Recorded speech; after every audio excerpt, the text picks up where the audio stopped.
मित्रों, राम राम। मेरा भारत मेरी बात चैनल पर आपका स्वागत। मैं हूं अनिल नागपाल। आज हम बात करेंगे कल हुए दूसरे चरण के मतदान को लेकर। कल 88 सीटों पर मतदान हुआ। उसमें एक प्रांत की पूरी सीट है केरल, 20 सीट, फिर 14 सीट कर्नाटका की हैं, यानी कि 28 में से आधी सीटों पर चुनाव हुआ। कुछ सीटें महाराष्ट्र की हैं, 5 या 6 सीटें मध्य प्रदेश की, 13 सीटें राजस्थान की, 2 त्रिपुरा की, 5 बिहार की, 8 उत्तर प्रदेश की, 3 पश्चिम बंगाल की, इस तरह से एक जम्मू कश्मीर की, इस तरह से कुल मिलाकर चुनाव हुआ है 88 सीटों पर। 102 सीट पर पहले चरण में चुनाव हुआ और 88 सीटों पर अब हुआ, तो 190 सीटों पर चुनाव पूर्ण हो चुका है। लगभग 1/3 चुनाव लगभग हो चुका है। तो उसके बारे में हम विश्लेषण करेंगे, जैसे कि क्या स्थितियां हैं, क्योंकि अंतिम नतीजे तो 4 तारीख को ही आएंगे।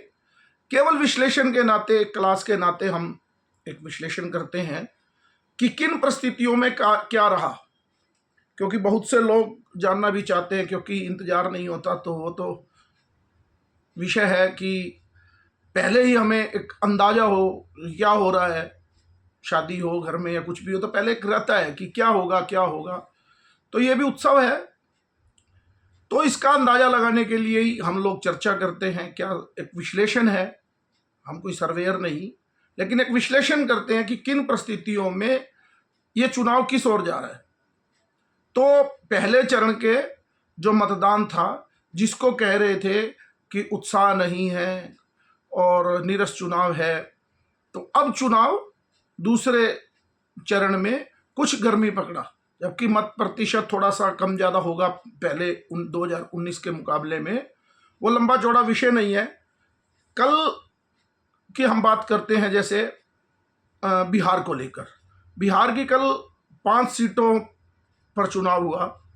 उसमें भागलपुर और किशनगंज, बांका, और सबसे महत्वपूर्ण जो सीट थी पूर्णिया, क्योंकि पूर्णिया में पप्पू यादव और तेजस्वी यादव की भी आपस में जंग थी। इन 5 सीटों में लगभग जो प्रतिष्ठा दांव पर थी वो जेडीयू की थी, यानी कि जेडीयू को वोट दिलवाने की जिम्मेवारी भी भाजपा के पास। लेकिन 5 में से 4 सीटों पर जेडीयू चुनाव लड़ रही थी। भाजपा 1 सीट पर चुनाव लड़ रही थी कल, जो बिहार में हुआ। और आपने देखा होगा कि चुनाव के बाद उन्होंने कहा, पप्पू यादव ने, क्योंकि आप मानो ना मानो दूसरे नंबर पर पप्पू यादव ही आने वाले हैं पूर्णिया में, आरजेडी तीसरे नंबर पर ही रहेगी। लेकिन पप्पू यादव ने कल कहा वहां पर कि पूर्णिया की सीट पर इंडी गठबंधन ने, लालू यादव ने एनडीए को वॉक ओवर दे दिया। यानी उनकी हताशा से ही अंदाजा हो रहा है कि वो वहां के चुनावी नतीजे क्या रहने वाले हैं। इसी तरह उत्तर प्रदेश में क्या रहने वाला है, जैसे कि 1 सीट, 8 में से 1 सीट अमरोहा की पिछली बार मायावती के पास थी, दानिश अली, वो छोड़कर अब कांग्रेस की टिकट पर चुनाव लड़ रहे हैं। और मायावती ने भी अपना एक कैंडिडेट मुस्लिम वहाँ दिया है, और भाजपा के बड़े मजबूत उम्मीदवार हैं वहाँ, कंवर सिंह तंवर के नाम से। तो वहाँ भी लड़ाई जो है वो बड़ी रोचक है, और वहाँ भाजपा के जीतने के चांस ज़्यादा हैं। मेरठ की सीट है जहाँ पर राम का टीवी पर अभिनय करने वाले अरुण गोविल चुनाव लड़ रहे हैं। तो कुछ लोगों को ये लगता है कि फिर वही विषय ले देकर बहुत से लोग कहेंगे कि वोट प्रतिशत कितना रहा, क्या रहा। तो उस पर जो चुनाव का आकलन है, तो आप अंदाजा लगाएंगे, बागपत की सीट पर चुनाव हो रहा है, जो पिछली बारी भारतीय जनता पार्टी ने, सत्यपाल सिंह ने उसको, जयंत चौधरी को चुनाव में कुछ 10-15 हज़ार के छोटे मार्जिन से ही वो सीट प्राप्त की थी।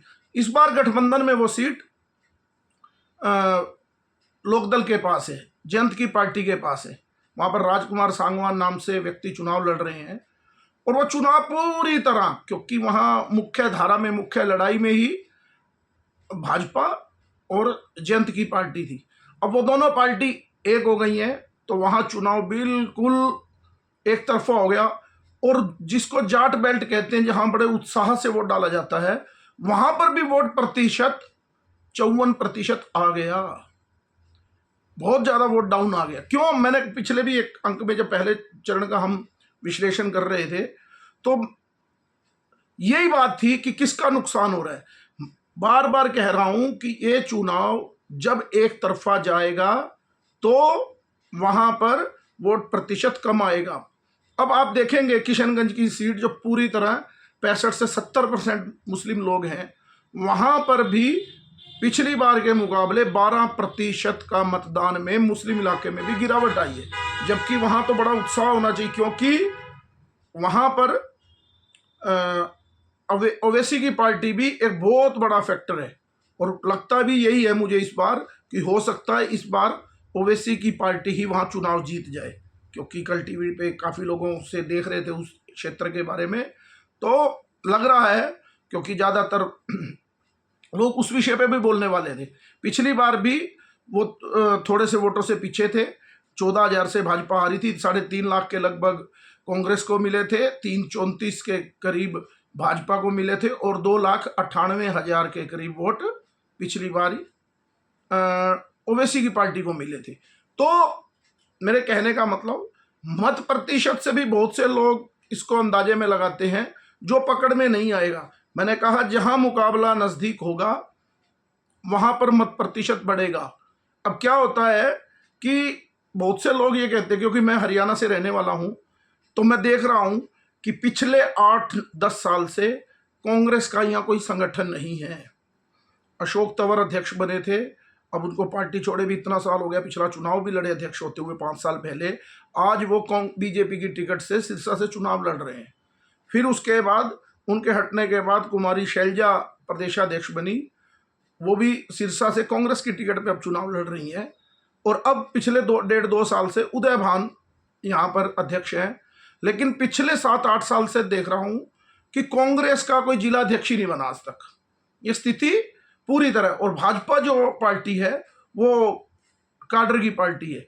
अभी मैं एक बहुत बड़े जर्नलिस्ट को सुन रहा था टीवी पे, वो कह रहे थे कि हमें नोएडा की बात बता रहे थे कि मैं एक सोसाइटी में रहता हूँ, मेरे पास दिन में, क्योंकि सोसाइटी में भी संघ के लोग ज़्यादा रहते हैं, शाखा वाखा वहीं लगाते हैं सोसाइटी में, जिस सोसाइटी में मैं रहता हूँ, तो मेरे पास उन लोगों ने भी अप्रोच किया सुबह 8 बजे, फिर 11 बजे, फिर 3 बजे कि भाई साहब आज वो बिल्कुल खाली पड़ा है।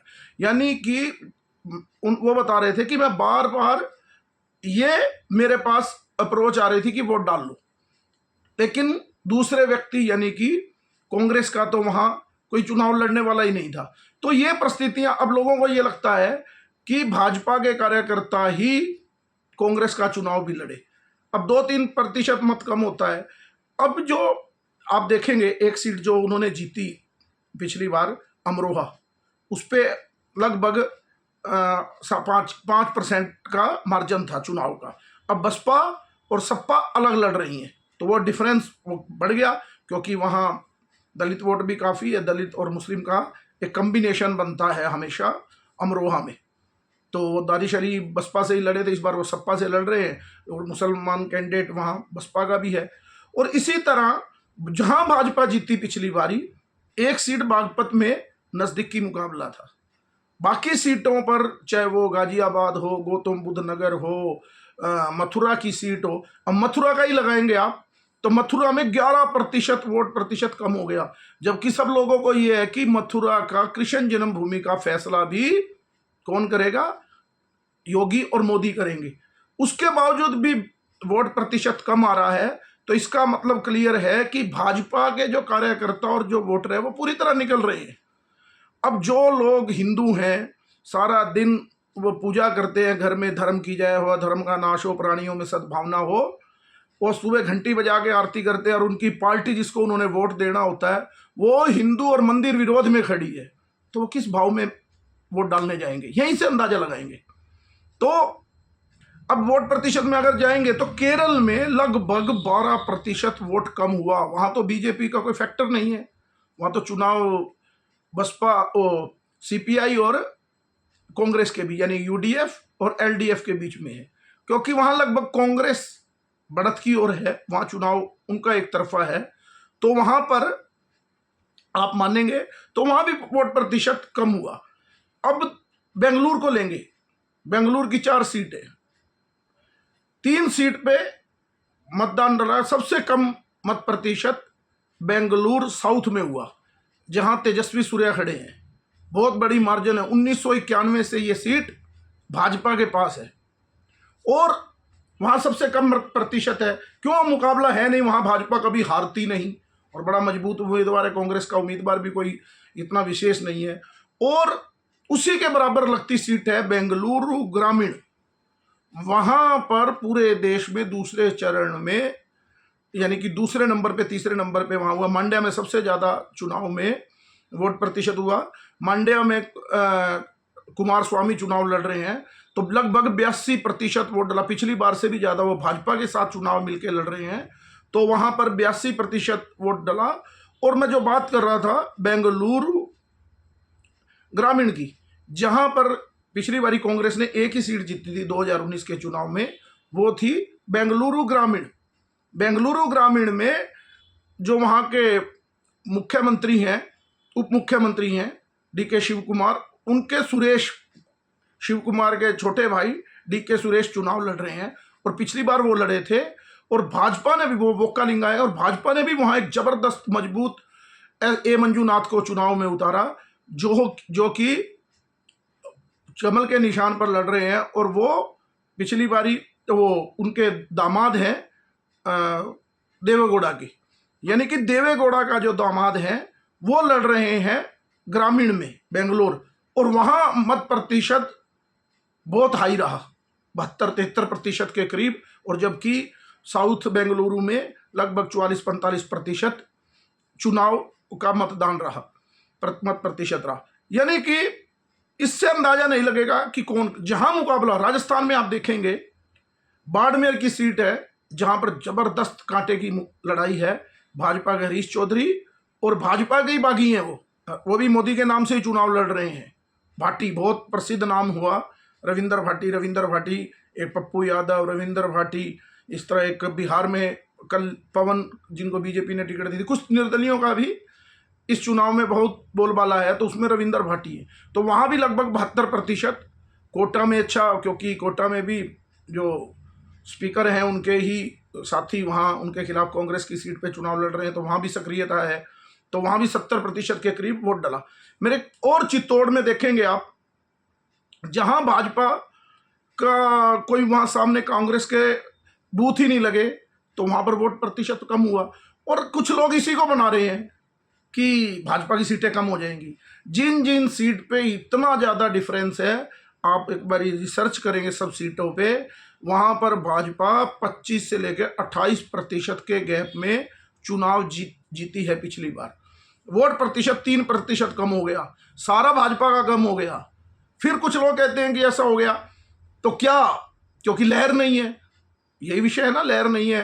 कि 2014 में तो मोदी की लहर थी विरोध में, फिर 2019 में पुलवामा हुआ या जो भी लगाओ, लेकिन लहर अब भी है। ये लहर 4 तारीख को दिखेगी। क्यों? अब शांत है, सामने लड़ाई नहीं है।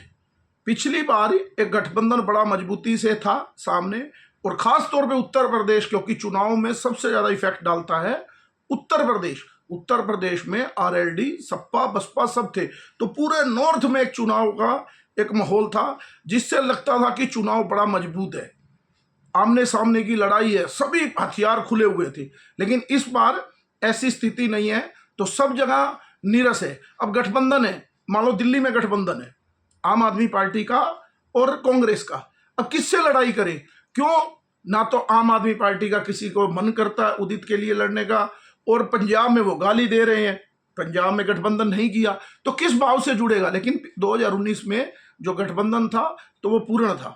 जैसे ही अब मैं कह रहा हूं ना कि जहां मुकाबला होगा वहां वोट प्रतिशत पूरा डलेगा। अब आप कर्नाटक में देखेंगे जितना मत प्रतिशत 2019 में था वही मत प्रतिशत आपको देखने में आएगा कि इस बार 2024 में है। क्यों?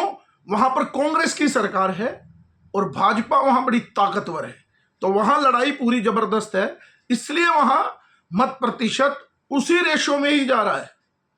जहां लड़ाई नहीं होगी वहां उस रेशो में, अब बंगाल में सीधी लड़ाई है तो मत प्रतिशत वहीं जाकर ही रुकेगा, वो कम नहीं होने वाला। क्यों?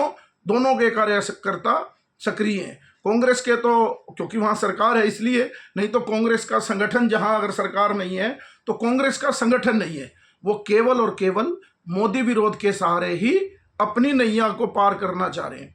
अब आप एक बात करेंगे कि वो कुछ बातें आती हैं, मुद्दे तो होंगे ना चुनाव में, तो ये साइलेंट जो लहर है, कुछ लोग सोचेंगे कि वेव भी है और साइलेंट भी है, बिल्कुल साइलेंट ही होती है वेव। कई बारी ऐसी ऐसी बातें होती है क्योंकि मुद्दे सामने, अगर विपक्ष को हो कि तानाशाह है मोदी, उसको हटाना हो, तो वो वेव बाहर से दिखनी चाहिए, लेकिन शांत है।